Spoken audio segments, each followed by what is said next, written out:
Hi friends, it's Tuesday morning and last week I was supposed to go to my friend Gail's house, but unfortunately her back sort of gave out on her and tweaked, and then our schedules just couldn't match for me to go out.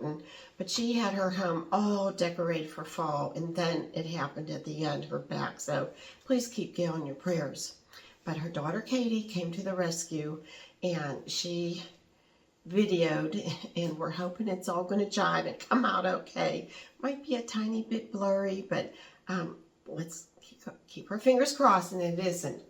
Also, I want to tell you that Gail and her daughter Katie set up at Bridgewater. It's antiques in a gift store in Ohio, and I'll put that in the description. They're going to be at the Christmas open house, which is November 8th, a Friday night, and the 9th and the 10th. So if you'd like to meet Gail and see the things that she makes, that would be really, really nice. We just won't ask Gail to lift anything.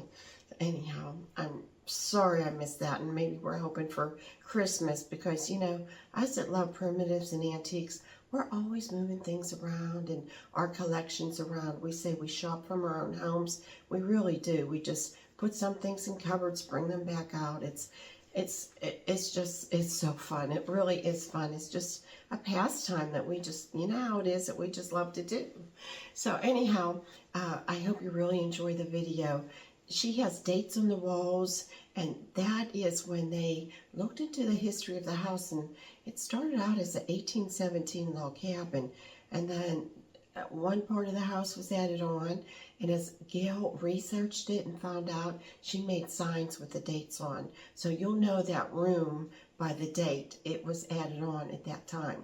Also at the end is something that Gail is just near and dear to her heart, and it's a hooked rug, and it was her grandmother's, from her grandmother's farm. It's a scene from the farm, and I think you'll love it, and it's just so appropriate for fall.